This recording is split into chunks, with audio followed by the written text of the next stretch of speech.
Savez-vous ce que signifie être forcé de retenir sa respiration pendant qu'il regarde d'autres femmes mourir à vos côtés et que vous ne pouvez rien faire d'autre qu'obéir parce que respirer à ce moment-là pourrait signifier votre propre exécution?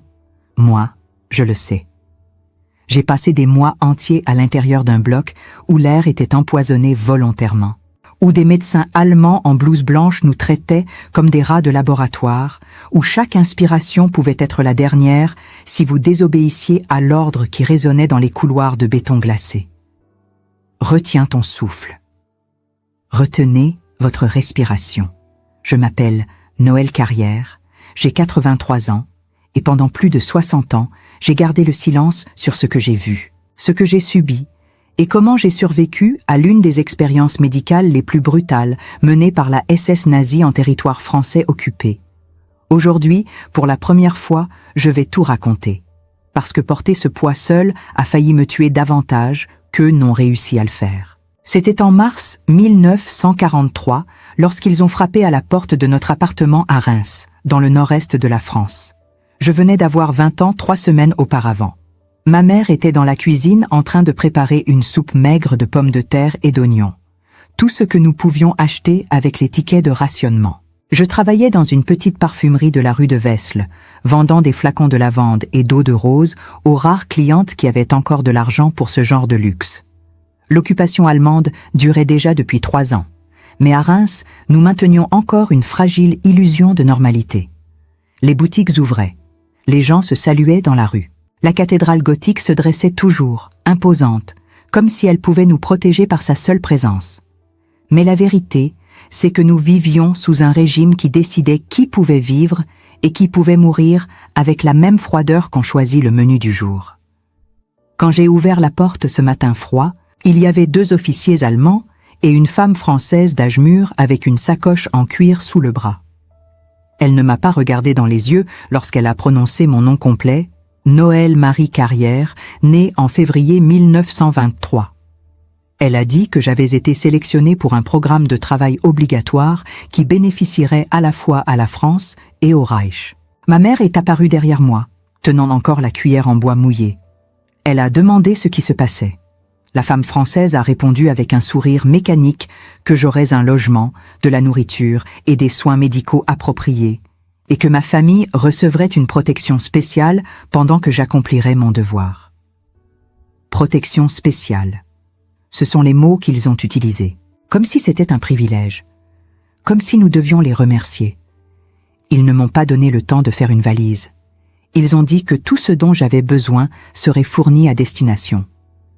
Ma mère a essayé de me serrer dans ses bras, mais l'un des officiers s'est interposé et a désigné la rue où un camion militaire était garé. À l'intérieur, assises sur des bancs en bois, se trouvaient 6 autres femmes, toutes jeunes, toutes avec la même expression de frayeur contenue. J'en ai reconnu 2 de vue, habitantes de Reims. L'une d'elles, Marguerite, travaillait à la boulangerie près de la gare. Nos regards se sont croisés une seconde, et cela a suffi pour comprendre qu'aucune de nous ne savait où on nous emmenait, mais qu'aucune de nous ne croyait à la promesse de protection. Le camion a démarré. J'ai regardé par l'ouverture arrière de la bâche, et j'ai vu ma mère debout sur le trottoir, la cuillère encore à la main, rétrécissant jusqu'à disparaître au tournant de la rue. Je ne l'ai jamais revue. Le voyage a duré 3 jours. Nous nous sommes arrêtés 2 fois pour utiliser des latrines improvisées dans des champs ouverts, toujours sous surveillance armée. On nous donnait du pain sec et de l'eau 1 fois par jour. La nuit, nous dormions adossés les unes aux autres à l'intérieur du camion arrêté quelque part dans l'inconnu, écoutant les soldats allemands rire et fumer dehors. Personne ne nous a touchés. C'était étrange. Nous nous attendions à la violence, aux abus. Mais ils nous traitaient avec une indifférence presque clinique, comme si nous étions une cargaison fragile qu'il ne fallait pas endommager avant d'arriver à destination. Le 3e jour, le camion s'est finalement arrêté devant un portail en fer avec des clôtures de barbelés s'étendant de chaque côté à perte de vue. Au-dessus du portail, une pancarte en allemand qu'aucune de nous ne pouvait lire complètement, mais nous avons reconnu le mot « Lager » qui signifiait « camp ». Marguerite a commencé à pleurer doucement. L'une des autres femmes, plus âgée, peut-être 25 ans, a dit d'une voix tremblante qu'elle avait entendu des histoires sur des camps de travail à l'Est, des endroits où les Juifs et les dissidents disparaissaient. Mais nous n'étions pas juives, nous étions des Françaises catholiques, des travailleuses ordinaires. Pourquoi serions-nous là? La réponse est venue lorsqu'ils nous ont fait descendre du camion et nous ont conduites à travers le portail jusqu'à une cour de terre battue entourée de baraquements en bois peints en gris. Il y avait d'autres prisonniers, mais ils portaient des uniformes rayés et ressemblaient à des squelettes ambulants. Ils nous regardaient avec un mélange de pitié et quelque chose que j'ai mis du temps à identifier, de l'envie. Parce que nous avions encore de la chair sur les os, nous avions encore de la couleur sur la peau, nous avions encore l'air humaine. On nous a emmenés vers un bâtiment séparé, plus petit, fait de briques rouges avec des fenêtres étroites protégées par des barreaux. Un officier SS nous attendait à l'entrée. Il était jeune, peut-être 30 ans, blond avec des lunettes rondes et portait un bloc-notes. Il a examiné chacune de nous en silence, notant quelque chose. Puis il a dit en français chargé d'accent que nous avions été sélectionnés pour contribuer à des recherches médicales vitales pour l'avenir de l'Europe, que nous recevrions un traitement approprié tant que nous coopérerions pleinement, que toute tentative de résistance ou de fuite entraînerait une exécution immédiate non seulement de nous, mais aussi de nos familles en France. Il a dit tout cela sans élever la voix, sans émotion, comme quelqu'un qui lit une recette de cuisine. Ce bref souvenir peut sembler le début d'un récit sur la survie. Mais ce qui s'est passé dans les mois suivants à l'intérieur de ce bâtiment de briques rouges, qu'ils appelaient simplement Bloc 3, était quelque chose qu'aucun mot ne peut traduire complètement. Parce que là-bas, être cobaye ne signifiait pas seulement souffrir. Cela signifiait observer. Cela signifiait comprendre que vous étiez une pièce jetable dans un jeu qui n'avait pas de règles humaines. Et cela signifiait, par-dessus tout, apprendre à retenir son souffle, non seulement physiquement, mais émotionnellement. Parce que si vous vous effondriez, si vous criez, si vous questionniez, il vous remplaçait simplement par une autre. Dans les premiers jours, nous essayions encore de comprendre la logique du lieu. Nous nous réveillions à 5 heures du matin avec des sirènes stridentes. On nous donnait une tasse de liquide brun qu'ils appelaient café et un morceau de pain noir. Ensuite, on nous emmenait dans une salle d'examen où des médecins en blouse blanche, toujours accompagnés d'infirmières allemandes à l'expression de pierre, nous pesaient, mesuraient notre taille, la circonférence de notre tête, de notre poitrine, de nos hanches. Ils prélevaient des échantillons de sang. Ils photographiaient nos visages de face et de profil. Tout était enregistré sur des formulaires dactylographiés avec notre identification. Non plus nos noms, mais des numéros. J'étais le 2, 847. Marguerite était le 2, 851. Nous avions perdu notre humanité en quelques heures, réduite à des données anthropométriques archivées dans des dossiers gris. Mais la véritable horreur a commencé lorsqu'ils nous ont emmenés pour la première fois au sous-sol du bloc 3.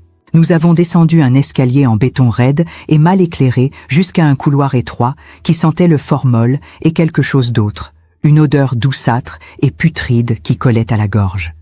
Il y avait des portes en métal de chaque côté, chacune avec un petit Judas. J'ai réussi à regarder par l'un d'eux pendant que nous attendions en file. À l'intérieur, une femme était allongée sur une civière métallique, complètement nue, avec des électrodes attachées au corps. Un médecin notait quelque chose pendant qu'elle convulsait. Elle n'émettait aucun son. Peut-être ne le pouvait-elle plus. J'ai senti mon estomac se retourner, mais je n'ai pas eu le temps de traiter ce que je voyais parce que la porte devant nous s'est ouverte et une voix allemande nous a ordonné d'entrer. La salle était vaste, avec des carreaux blancs sur les murs et le sol, éclairés par des lampes fluorescentes qui bourdonnaient doucement. Au centre, il y avait 6 civières métalliques alignées. Un médecin plus âgé, aux cheveux grisonnants et lunettes épaisses, nous attendait à côté d'une table remplie de seringues, de flacons en verre et d'instruments chirurgicaux. Il a dit en français hésitant que nous allions participer à une étude sur la résistance immunitaire féminine aux agents pathogènes, que nous serions exposés à des substances contrôlées et que nos réactions seraient surveillées, qu'il était important de suivre toutes les instructions à la lettre. Puis est venu l'ordre qui n'a jamais quitté ma tête. Il a levé un flacon de liquide jaunâtre, l'a légèrement agité et a dit Lorsque j'administrerai ceci à vos camarades, vous devrez retenir votre respiration pendant au moins 30 secondes. Si vous n'y arrivez pas, vous serez retiré du programme. Retirer du programme était un euphémisme pour exécution. Nous le savions toutes. Si vous êtes arrivés jusqu'ici, cette histoire ne fait que commencer à révéler son poids. Noël va nous guider à travers les couloirs du bloc 3, où chaque respiration pouvait être la dernière, où des médecins nazis ont transformé de jeunes femmes en cobayes jetables. Mais ce qu'elle n'a pas encore raconté, c'est comment elle a réussi à en sortir vivante. Et le prix qu'elle a payé pour cela. Avant de continuer, si vous sentez que ce témoignage mérite d'être entendu, laissez votre soutien juste en dessous. Et dites-nous dans les commentaires d'où vous regardez, parce que des histoires comme celle de Noël doivent traverser les frontières. Les premières injections ont commencé le lendemain matin. On nous a alignés contre le mur carrelé, pieds nus, vêtus uniquement de blouses grises sans manches qui nous arrivaient aux genoux. Le froid montait du sol et s'infiltrait dans nos os. Marguerite tremblait tellement que ses dents claquaient. Une infirmière allemande a attrapé son bras avec brutalité et l'a forcé à s'allonger sur la première civière. Le médecin aux cheveux gris s'est approché avec une seringue remplie d'un liquide trouble. Il a enfoncé l'aiguille dans la veine du bras de Marguerite sans même nettoyer la peau avant. Elle a gémi. Il a injecté lentement en observant sa montre de poche.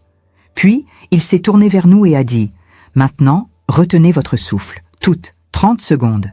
Ne respirez pas. » On a obéi. Qu'est-ce qu'on pouvait faire d'autre? J'ai bloqué l'air dans mes poumons, les yeux fixés sur Marguerite qui commençait déjà à convulser légèrement. Le médecin comptait à voix haute en allemand. 10 secondes. 20. Mes poumons brûlaient. 25. Marguerite a ouvert la bouche, cherchant l'air. 30. Il a dit « Maintenant, respirez ». On a toutes aspiré violemment. L'odeur dans la pièce avait changé. Quelque chose de chimique, d'âcre, flottait maintenant dans l'air. Marguerite toussait, le visage rouge, les yeux injectés de sang. Le médecin a noté quelque chose sur sa fiche. Puis il a désigné la suivante. Ce protocole s'est répété 6 fois ce jour-là. 6 injections, 6 ordres de retenir notre souffle. À la fin de la journée, 2 des femmes vomissaient du sang. On les a emmenées et on ne les a jamais revues. Le soir, allongé sur ma couchette dans le baraquement réservé aux cobayes du bloc 3, j'ai réalisé ce qu'il faisait. Il testait des agents biologiques, probablement des toxines ou des pathogènes aéroportés, en injectant des substances dans une victime et en nous forçant à ne pas respirer pendant que ces substances se dispersaient ou réagissaient dans son organisme. Ils étudiaient la contagion, la transmission, l'efficacité. Et nous, les autres, servions de groupe témoin. Si on respirait au mauvais moment, on devenait contaminé aussi. Et alors, ils pouvaient comparer les symptômes, les temps de réaction, les taux de mortalité. Nous étions des variables dans une équation monstrueuse. Les semaines suivantes ont confirmé ma théorie. Chaque matin, même rituel. Injection, ordre de retenir le souffle, observation clinique. Certaines femmes développaient des éruptions cutanées violentes. D'autres perdaient leurs cheveux en touffes entières. Certaines saignaient des yeux, des oreilles. Une femme, Louise, a commencé à avoir des crises d'épilepsie incontrôlables après qu'on lui ait injecté un liquide vert fluo. Ils l'ont attachée à une table et ont continué à prendre des notes pendant qu'elle se débattait jusqu'à l'épuisement complet. Le lendemain, elle était partie. Morte ou transférée, on ne savait jamais. Les médecins ne nous parlaient jamais directement, sauf pour donner des ordres. On n'était pas des êtres humains à leurs yeux. On était du matériel biologique numéroté. Mais il y avait une exception. Un jeune homme en uniforme SS qui n'était pas médecin. Il apparaissait parfois dans le bloc 3, accompagnant un officier supérieur, un Standartenführer qui supervisait les expériences. Ce jeune homme avait environ 24-25 ans. Blond, yeux clairs, mâchoire carrée. Il ne portait pas de blouse blanche mais un uniforme impeccable avec des insignes que je ne comprenais pas. La première fois qu'il m'a regardé, vraiment regardé, c'était lors d'une session où il testait la résistance à l'hypothermie. On nous avait plongés dans des bassins d'eau glacée, nus, pendant des durées variables. Mes lèvres étaient bleues. Je tremblais si fort que je n'arrivais plus à contrôler mes membres. Quand ils m'ont sorti, je suis tombée sur le sol carrelé, incapable de me relever. C'est lui qui a ordonné à un garde de m'envelopper dans une couverture. Son regard s'est attardé sur moi une seconde de trop. Je l'ai senti. Et j'ai eu peur. Parce qu'être remarqué dans un camp de concentration, même positivement, était souvent pire qu'être invisible. Il s'appelait Klaus.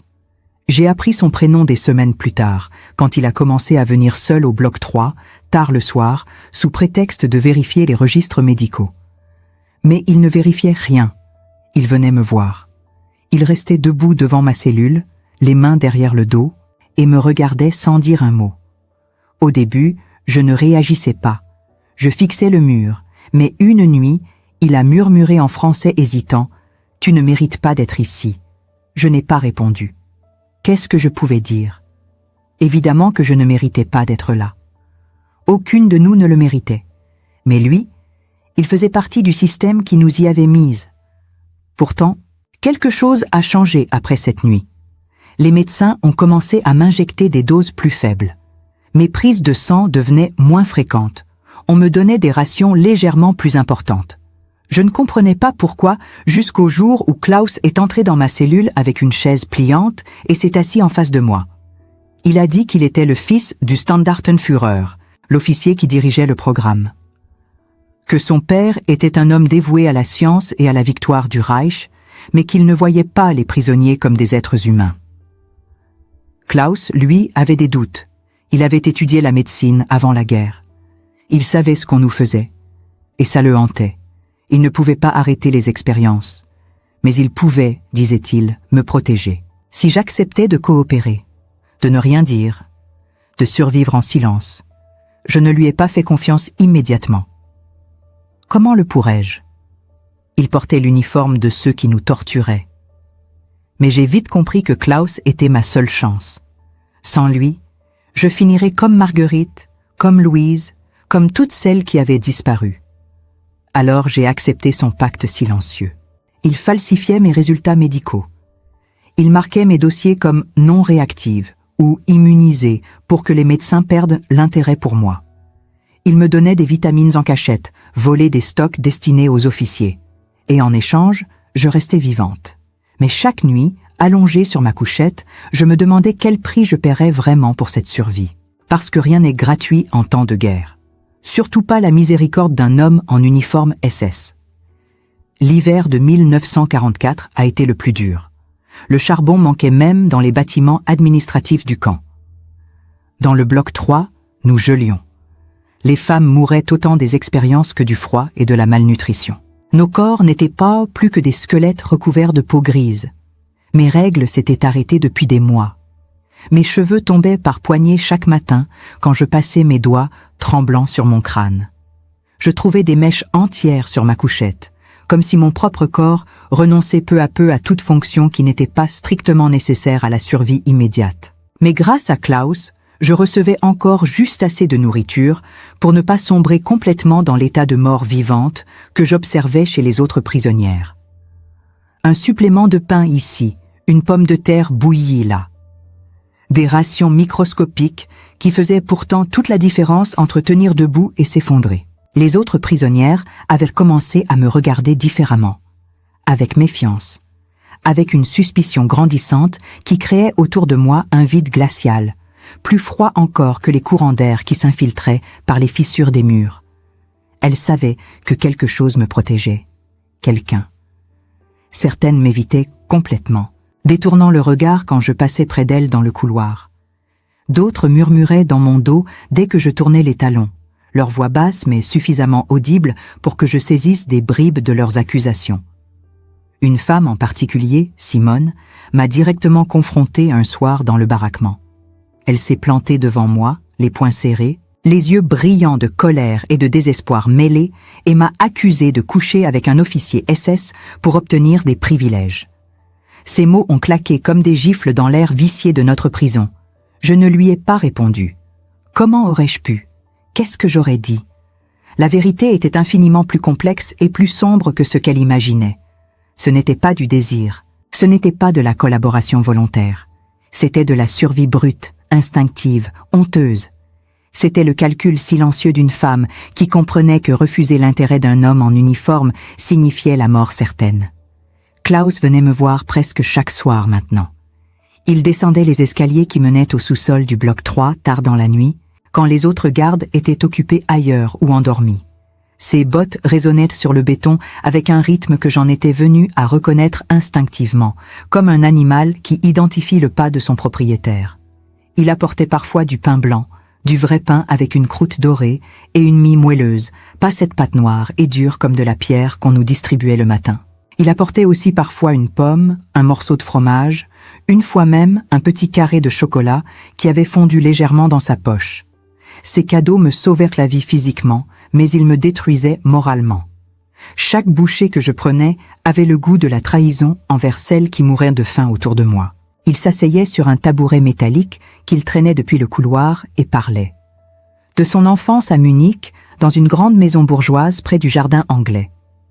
De ses études de médecine à l'université de Heidelberg, où il avait espéré devenir chirurgien avant que la guerre n'éclate et que son père ne décide qu'il devait servir le Reich autrement. De sa mère qui écrivait des poèmes mélancoliques dans un petit cahier en cuir et détestait Hitler avec une passion silencieuse qu'elle ne partageait qu'avec son fils. Il me racontait tout cela comme si j'étais une confidente, une amie, comme si nous étions deux personnes normales, ayant une conversation normale dans un café de Berlin. Mais nous ne l'étions pas. Nous ne le serions jamais. J'étais prisonnière numéro 2. 847, cobaye humaine, sans droit ni avenir. Il était mon geôlier, membre de la machine qui me broyait jour après jour. Et chaque mot qu'il prononçait, chaque tentative de créer une intimité entre nous, me rappelait cette asymétrie insupportable, cette violence fondamentale de notre relation. Parfois, il posait sa main sur la mienne. Une main propre, chaude, soignée, avec des ongles coupés courts et une peau qui n'avait jamais connu le travail forcé. Je laissais cette main-là, immobile, froide comme du marbre. Pas par affection, jamais par affection, par calcul pur, par instinct de survie qui avait étouffé toute autre considération morale. Parce que tant qu'il croyait qu'il y avait quelque chose entre nous, même une illusion fragile, même un fantôme de connexion humaine, il continuerait à me protéger. Il continuerait à falsifier mes résultats médicaux. Il continuerait à voler des rations supplémentaires pour moi. Et je continuerais à respirer pendant que d'autres suffoquaient. En mars 1944, les expériences ont changé de nature. Une directive était arrivée de Berlin, apportée par un officier supérieur que nous n'avions jamais vu auparavant. Les médecins avaient reçu de nouveaux ordres, de nouveaux protocoles, de nouvelles substances à tester. Ils travaillaient maintenant avec des agents neurotoxiques de synthèse, des composés chimiques développés dans des laboratoires secrets quelque part en Allemagne. Les injections provoquaient des paralysies progressives, méthodiques, cruelles. Les femmes perdèrent d'abord la capacité de bouger leurs jambes, qui devenaient molles et inutiles comme du tissu mouillé. Puis, leurs bras cessèrent de répondre aux commandes du cerveau.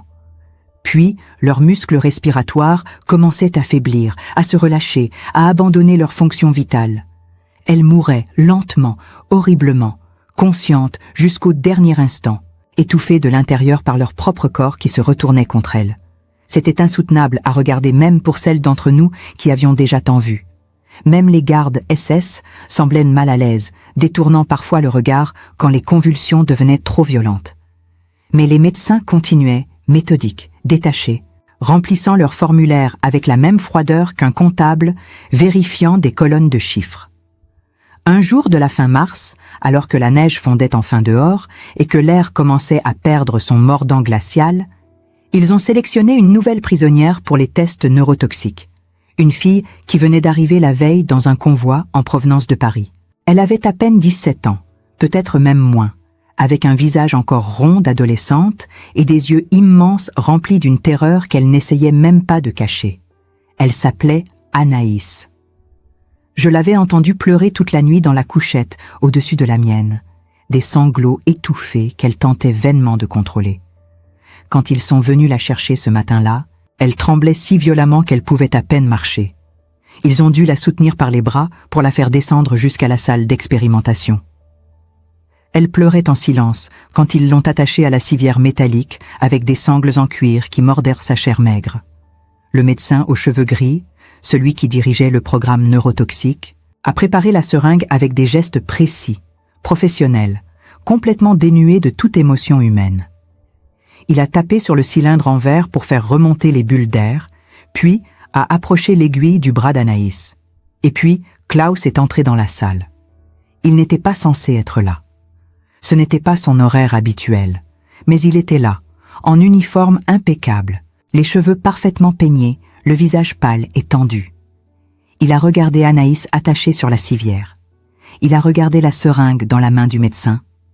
Puis il a regardé son père, le Standartenführer, qui supervisait toutes les expériences du bloc 3, debout dans un coin de la salle, avec son éternelle expression d'indifférence glaciale.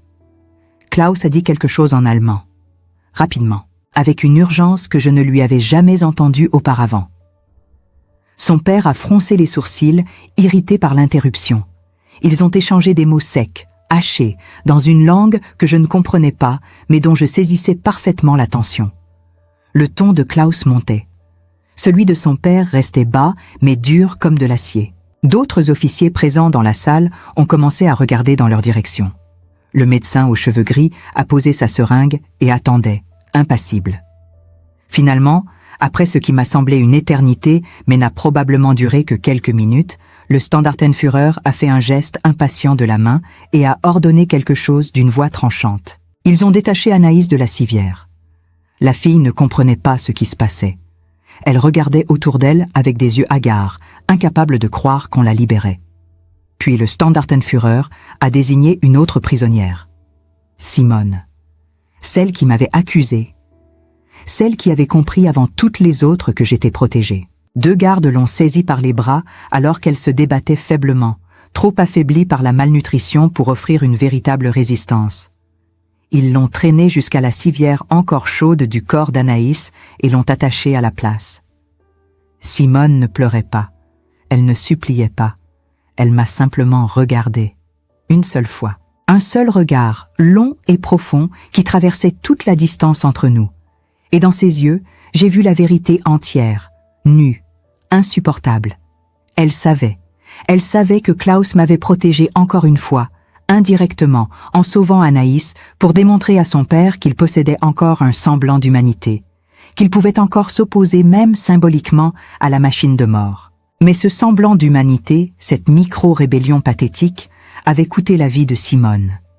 Et c'était ma faute. Du moins, c'est ce que je me suis répété pendant des décennies après, dans l'obscurité de mes nuits blanches, encore et encore, jusqu'à ce que cette culpabilité devienne une partie de mon identité aussi fondamentale que mon nom. Le médecin a enfoncé l'aiguille dans le bras de Simone, elle a fermé les yeux. Nous avons toutes reçu l'ordre de retenir notre souffle pendant 30 secondes. J'ai obéi. J'ai toujours obéi. Et pendant ces 30 secondes où mes poumons brûlaient, j'ai regardé Simone commencer à convulser, ses membres se raidissant puis se relâchant dans une danse macabre que je connaissais désormais par cœur. Klaus était déjà parti. Il n'avait pas assisté à la suite. Il avait obtenu ce qu'il voulait. Sauver une fille pour apaiser sa conscience, pour se prouver qu'il n'était pas complètement un monstre. Mais il avait condamné une autre à sa place. Et moi, j'étais là, témoin, complice, survivante. Les mois suivants ont été un brouillard épais, gris, suffocant, où les jours se confondaient les uns avec les autres, dans une routine d'horreur banalisée. Le camp se préparait pour quelque chose. Nous le sentions dans l'air, dans l'agitation croissante des gardes, dans les conversations chuchotées entre officiers qui s'arrêtèrent brusquement quand une prisonnière passait trop près. Nous entendions des explosions lointaines qui faisaient trembler les vitres la nuit. Des avions passaient au-dessus du camp de plus en plus fréquemment. Les gardes étaient nerveux, irritables, prompts à frapper pour des infractions imaginaires. Les expériences devenaient plus frénétiques, plus pressées, comme si les médecins savaient que leur temps était compté et qu'ils devaient rassembler autant de données que possible avant que tout ne s'effondre. Klaus m'a dit un soir d'avril que les Alliés avançaient, que l'armée rouge progressait depuis l'Est, que les Américains et les Britanniques avaient débarqué en Normandie, que le Reich s'effondrait morceau par morceau, ville par ville. que bientôt tout serait fini. Mais il ne semblait pas soulagé. Il semblait terrifié. Ses mains tremblaient quand il me parlait. Sa voix se brisait parfois au milieu d'une phrase. Il m'a demandé ce que je ferais si je survivais, si je témoignerais contre eux lors des procès qu'on disait inévitables, si je dirais qu'il m'avait aidé, si je mentionnerais son nom, si je le protégerais comme il m'avait protégé. Je lui ai répondu que je ne savais pas. Et c'était profondément vrai. Je ne savais pas si survivre était même possible pour quelqu'un comme moi qui avait tant vu, tant enduré, tant accepté. Je ne savais pas si je voulais survivre avec cette culpabilité accrochée à mes os comme une maladie chronique, ni ce que signifierait de porter ce poids après la libération, dans un monde qui ne pourrait jamais vraiment comprendre.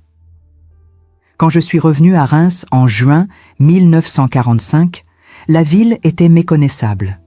Des bâtiments entiers avaient été bombardés. La cathédrale avait miraculeusement survécu, mais elle était noircie, abîmée. J'ai cherché mon appartement, celui où j'avais vécu avec ma mère. Il n'existait plus.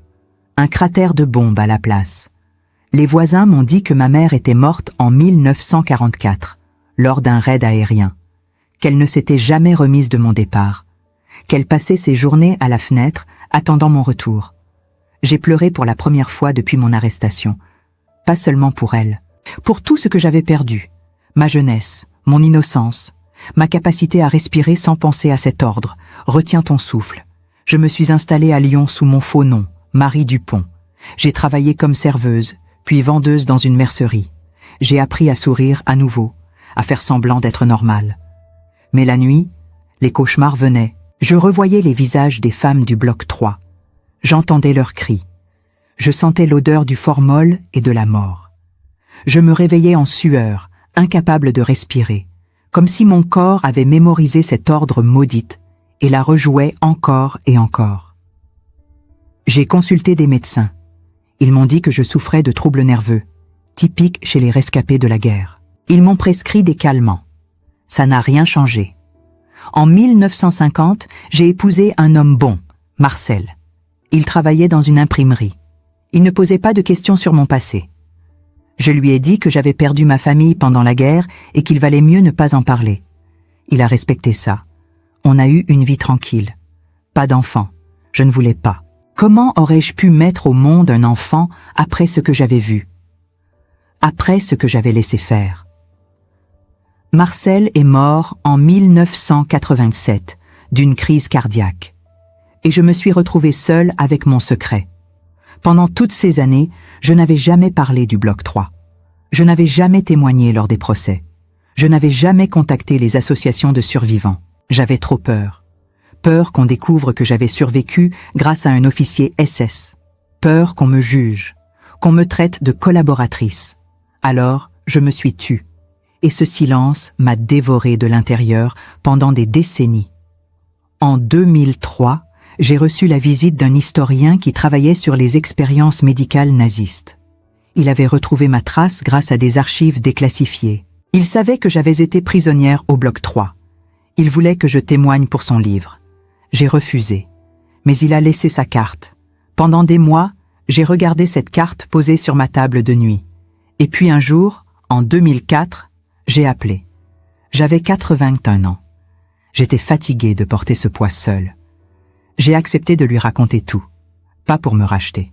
Pas pour obtenir le pardon. Mais parce que les femmes qui sont mortes dans ce camp méritaient que quelqu'un se souvienne d'elles. Que quelqu'un dise leur nom. Marguerite, Louise, Simone, Anaïs. Toutes les autres dont je ne connaissais même pas les noms. Elles méritaient ça. L'entretien a duré 3 jours. Je lui ai raconté les injections, les ordres de retenir notre souffle, les corps qui disparaissaient, Klaus, sa protection, le prix de ma survie. L'historien m'a écouté sans m'interrompre. À la fin, il m'a demandé si je pensais que Klaus était un homme bon. J'ai ri, amèrement. Il n'était pas bon. Mais il n'était pas non plus le monstre absolu que certains SS étaient. Il était humain, faible, complice. Et c'est précisément ça qui rendait tout encore plus terrible. Parce que les monstres, on peut les haïr purement. Mais les humains complices, ceux qui ont juste assez de conscience pour sauver une personne tout en laissant des centaines d'autres mourir, ceux-là sont plus difficiles à comprendre et encore plus difficiles à pardonner. Aujourd'hui, j'ai 83 ans. Je vis seul dans un petit appartement à Lyon, au 3e étage d'un immeuble sans ascenseur. Mes genoux me font mal quand je monte les escaliers. Ma vue baisse. Mes mains tremblent. Mais je suis vivante. 60 ans après le bloc 3, je suis toujours là. Et je ne sais toujours pas si c'est une bénédiction ou une malédiction, parce que survivre signifie se souvenir. Et se souvenir, c'est revivre. Chaque jour, chaque nuit, sans fin. Il y a quelques mois, j'ai reçu une lettre d'une femme allemande. Elle disait qu'elle était la petite fille de Klaus, qu'elle avait lu le livre de l'historien où mon témoignage apparaît, qu'elle voulait me rencontrer, qu'elle voulait me présenter ses excuses au nom de sa famille. J'ai déchiré la lettre. Qu'est-ce qu'elle croit? Que des excuses peuvent effacer ce qui a été fait? Que le remords d'une génération qui n'a rien fait peut racheter les crimes de celle qui a tout fait? Je ne veux pas de ses excuses. Je ne veux pas de sa culpabilité héritée. Ce que je veux, c'est impossible. Je veux retrouver les 20 ans que j'avais avant qu'on frappe à ma porte. Je veux retrouver ma mère vivante. Je veux retrouver Marguerite, Louise, Simone. Je veux pouvoir respirer sans penser à cet ordre maudite. Mais je ne peux pas. Alors je fais la seule chose qui me reste. Je témoigne. J'ai donné mon récit à des écoles, à des musées de la mémoire, à des réalisateurs de documentaires, pas pour me glorifier, pas pour me victimiser, mais pour que les jeunes qui n'ont jamais connu la guerre comprennent ce dont l'être humain est capable quand il déshumanise l'autre, quand il transforme des femmes en numéros, quand il donne des ordres comme « retiens ton souffle » en sachant parfaitement que respirer au mauvais moment signifie la mort. C'est ça, l'horreur absolue. Pas les fusils, pas les bombes, mais cette violence clinique, méthodique, bureaucratique, cette violence qui se cache derrière des blouses blanches et des formulaires dactylographiés. Il y a quelque chose que je n'ai jamais dit à personne jusqu'à maintenant, même à l'historien, même dans mes cauchemars. Mais je vais le dire aujourd'hui parce que je sens que mon temps est compté. Klaus m'a sauvé, oui, mais il ne l'a pas fait par bonté. Il l'a fait parce qu'il était obsédé par moi, parce qu'il avait besoin de croire qu'il pouvait encore être bon en sauvant une personne, une seule, comme si ça compensait les centaines qu'il laissait mourir. Et moi, j'ai joué le jeu. J'ai laissé croire qu'il y avait quelque chose entre nous, pas de l'amour, jamais, mais une forme de complicité silencieuse, parce que c'était le seul moyen de survivre. Et pendant 60 ans, je me suis demandé si ça faisait de moi une survivante ou une collaboratrice. La réponse, je crois, c'est les deux. Et c'est ça que je ne peux pas pardonner. Pas à lui, à moi. Alors voilà. C'est mon histoire, celle d'une jeune fille de 20 ans qu'on a arrachée à sa vie, qu'on a transformée en cobaye, et qui a survécu grâce à un pacte avec le diable. J'ai porté ce secret pendant des décennies parce que j'avais honte. Honte d'avoir survécu quand d'autres sont mortes. Honte d'avoir été protégée par un homme en uniforme SS. Honte d'avoir respiré alors qu'on m'ordonnait de retenir mon souffle. Mais aujourd'hui, je suis trop vieille pour avoir encore honte. Je suis trop fatiguée pour continuer à porter ce poids seule. Alors je le pose ici, devant vous, devant l'histoire, devant la mémoire. Si vous m'écoutez aujourd'hui, si vous avez suivi ce récit jusqu'au bout, je ne vous demande qu'une chose. Ne jugez pas trop vite. Ne pensez pas que vous auriez fait mieux à ma place, parce que vous ne savez pas. Personne ne sait ce qu'il ferait vraiment quand sa vie ne tient qu'à un fil, quand chaque respiration peut être la dernière, quand la seule différence entre vivre et mourir, c'est d'accepter de jouer un jeu dont les règles sont écrites par des monstres. Vous ne savez pas, et j'espère de tout mon cœur que vous ne le saurez jamais. Je suis Noël Carrière, j'ai survécu au bloc 3. Et maintenant, après 60 ans de silence, j'ai enfin pu respirer librement. Même si ça a pris une vie entière, même si c'est trop tard, même si, au fond, je ne respirerai jamais vraiment à nouveau. Parce que certaines ordres, certaines voix, certaines horreurs ne nous quittent jamais. Elles restent là, enfouies, attendant le moment où on baisse la garde, et alors elles reviennent. Toujours. Retiens ton souffle. Je l'entends encore. Je l'entendrai jusqu'à mon dernier jour. 4 ans après cet entretien, en 2008, je suis parti. Les médecins n'ont jamais vraiment su pourquoi. Mon cœur s'est simplement arrêté une nuit dans mon sommeil. Peut-être que mon corps avait enfin décidé qu'il avait assez retenu son souffle. Peut-être que c'était juste l'heure. Mais j'ai laissé derrière moi ce témoignage, ces mots, cette vérité insupportable. Pour que plus jamais une jeune fille de 20 ans ne soit transformée en numéro. Pour que plus jamais des médecins en blouse blanche ne donnent des ordres qui tuent. Pour que plus jamais on ordonne à quelqu'un de retenir son souffle pendant que d'autres meurent. C'est tout ce que je peux faire. C'est tout ce qui me reste. Ma voix, ma mémoire, mon refus d'oublier. Et vous, qui m'écoutez aujourd'hui, que ferez-vous de cette histoire? La garderez-vous? La transmettrez-vous? Ou la laisserez-vous s'effacer comme tant d'autres? C'est à vous de décider. Moi, j'ai fait ma part, j'ai parlé, j'ai témoigné, j'ai porté ce fardeau jusqu'au bout. Maintenant, c'est votre tour de respirer, profondément, librement, et de vous souvenir que ce privilège, cette simple capacité de respirer sans peur, sans ordre, sans menace, des milliers de femmes l'ont perdu dans des endroits comme le bloc 3. Ne l'oubliez jamais. Ne les oubliez jamais. Ne m'oubliez jamais. Parce que c'est la seule chose qui reste quand tout le reste a disparu. La mémoire, fragile, essentielle, éternelle. L'histoire de Noël Carrière ne se termine pas avec sa mort en 2008. Elle se poursuit aujourd'hui, dans ce moment précis où vous écoutez ces mots, où vous prenez conscience de ce qu'une jeune femme de 20 ans a dû endurer pour simplement continuer à respirer. Son témoignage n'était pas destiné à choquer. Il n'était pas destiné à vous faire détourner le regard.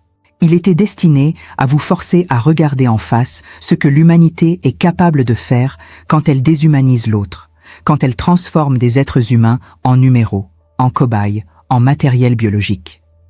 Parce que c'est précisément cette banalisation de l'horreur, cette normalisation de la cruauté sous couvert de science qui a permis au bloc 3 d'exister.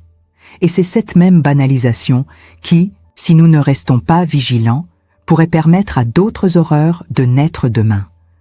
Noël a porté son secret pendant 60 ans. 60 années d'insomnie, de cauchemars, de culpabilité écrasante.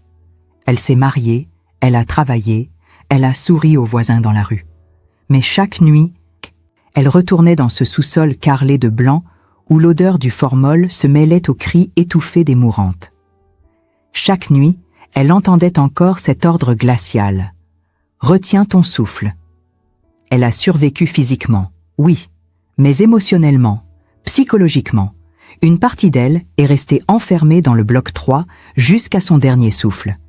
Et elle a choisi, finalement, de briser ce silence, non pas pour se libérer elle-même, car il était trop tard pour cela, mais pour que d'autres sachent, pour que d'autres se souviennent, pour que jamais plus nous ne laissions l'indifférence et le silence permettre à de telles atrocités de se répéter. Ce documentaire n'existe pas pour vous divertir, il existe pour vous déranger, pour vous empêcher de dormir tranquillement ce soir en pensant que ces choses appartiennent au passé, qu'elles sont enterrées avec les ruines du Reich, qu'elles ne peuvent plus se reproduire. Parce que l'histoire nous enseigne le contraire. Elle nous enseigne que la déshumanisation commence toujours par de petits pas, par des mots qui créent des catégories, par des lois qui retirent des droits, par des uniformes qui effacent les visages, par des ordres qui transforment des personnes en exécutants aveugles. Et puis, un jour, on se réveille dans un monde où retenir son souffle n'est plus une métaphore, mais un ordre médical donné par des hommes en blouse blanche qui ont oublié qu'ils étaient censés sauver des vies, pas les détruire. Si vous avez écouté cette histoire jusqu'au bout, c'est que quelque chose en vous a refusé de détourner le regard. C'est que vous avez compris, peut-être intuitivement, que le témoignage de Noël n'appartient pas seulement au passé. Il appartient au présent. Il appartient à chaque fois qu'un être humain est réduit à un numéro, à chaque fois qu'une vie est considérée comme moins importante qu'une autre, à chaque fois que nous fermons les yeux sur la souffrance d'autrui, parce qu'elle ne nous concerne pas directement. Noël aurait pu se taire pour toujours. Personne ne l'aurait forcée à parler. Mais elle a compris que le silence est aussi une forme de complicité. Que ne pas témoigner, c'est laisser les bourreaux réécrire l'histoire. C'est laisser les victimes disparaître 2 fois, d'abord dans la mort, puis dans l'oubli. Ce canal existe pour préserver ces voix, pour amplifier ces témoignages que certains voudraient pas voir enterrés avec leurs témoins. Chaque documentaire que nous créons demande des heures de recherche, de vérification, de traduction, de travail minutieux pour honorer la mémoire de ceux qui ont vécu ces horreurs. Et nous ne pouvons continuer ce travail que grâce à votre soutien. Si cette histoire vous a touché, si elle a réveillé quelque chose en vous, si elle vous a fait comprendre l'importance vitale de ne jamais oublier, alors nous vous demandons de nous aider à la faire circuler. Abonnez-vous à cette chaîne. Activez les notifications, parce que chaque nouvel abonné est une voix de plus qui dit « Nous nous souvenons. Nous refusons l'oubli. Nous refusons l'indifférence. » Mais votre soutien ne s'arrête pas là. Dans les commentaires ci-dessous, nous vous invitons à partager d'où vous regardez ce documentaire. De quel pays, de quelle ville, de quel coin du monde vous écoutez l'histoire de Noël. Parce que son témoignage doit traverser les frontières, les langues, les générations. Une femme de Reims qui a survécu au bloc 3 mérite d'être entendue à Paris, à Alger, à Montréal, à Dakar, partout où le français se parle, partout où des êtres humains refusent de laisser l'histoire s'effacer. En commentant, vous créez une communauté de mémoire. Vous prouvez que 60 ans après la libération des camps, le témoignage de Noël résonne encore, qu'il compte encore, qu'il signifie encore quelque chose. Et si ce documentaire vous a vraiment bouleversé, si vous sentez que d'autres personnes dans votre vie devraient l'entendre, alors partagez-le. Envoyez le lien à un ami, à un membre de votre famille, à un collègue. Publiez-le sur vos réseaux sociaux, parce que la mémoire ne se préserve pas toute seule. Elle se transmet, elle circule, elle se construit collectivement. Témoignage après témoignage, partage après partage, conversation après conversation. Chaque fois que quelqu'un regarde ce documentaire et décide de ne pas oublier, Noël gagne une petite victoire posthume contre ceux qui auraient voulu que son histoire disparaisse avec elle. Mais au-delà du soutien pratique à cette chaîne, nous vous invitons à une réflexion plus profonde. Nous vous invitons à vous demander « Qu'auriez-vous fait à la place de Noël ?» Auriez-vous refusé la protection de Klaus par principe moral, sachant que ce refus signifiait une mort certaine? Auriez-vous accepté, comme elle l'a fait, puis passé le reste de votre vie à porter cette culpabilité? Et plus important encore, que feriez-vous aujourd'hui si vous voyiez des signes avant-coureurs de déshumanisation autour de vous? Parleriez-vous? Agiriez-vous? Ou vous diriez-vous, comme tant de gens se sont dit pendant la guerre, que ce n'est pas votre problème, que vous ne pouvez rien changer, que vous devez d'abord protéger les vôtres? Ces questions ne sont pas confortables. Elles ne sont pas censées l'être. Elles sont censées vous hanter un peu, vous déranger un peu, vous empêcher de consommer ce documentaire comme un simple divertissement historique et puis de passer à autre chose. Noël Carrière a dit quelque chose de fondamental dans son dernier témoignage. Elle a dit qu'elle ne voulait pas être jugée trop vite, qu'elle ne voulait pas que nous pensions que nous aurions fait mieux à sa place. Parce que nous ne savons pas. Personne ne sait vraiment ce qu'il ferait quand sa vie ne tient qu'à un fil, quand chaque respiration peut être la dernière, quand la seule différence entre vivre et mourir est d'accepter de jouer un jeu dont les règles sont écrites par des monstres. Et c'est précisément cette humilité, cette reconnaissance de notre propre fragilité morale face à l'extrême, qui devrait nous pousser, non pas à juger les victimes du passé, mais à réfléchir à comment nous pouvons construire un présent et un futur où personne ne sera plus jamais forcé de faire de tels choix. Alors, avant de fermer cette vidéo, avant de retourner à votre vie normale où personne ne vous ordonne de retenir votre souffle, prenez un instant. Un seul instant de silence. Pour Noël, pour Marguerite, pour Louise, pour Simone, pour Anaïs, Pour toutes ces femmes dont les noms ont été effacés par la machine nazie, mais dont l'humanité résiste encore à travers ce témoignage. Respirez profondément, librement, sans peur. Et rappelez-vous que ce privilège simple, cette capacité de respirer sans ordre, sans menace, sans terreur, des milliers de femmes l'ont perdu dans des endroits comme le bloc 3. Ne les oubliez jamais. Ne laissez personne les oublier. Parce que c'est la seule chose qui reste quand tout le reste a disparu. La mémoire, fragile, essentielle, éternelle. Et c'est vous, maintenant, qui en êtes les gardiens.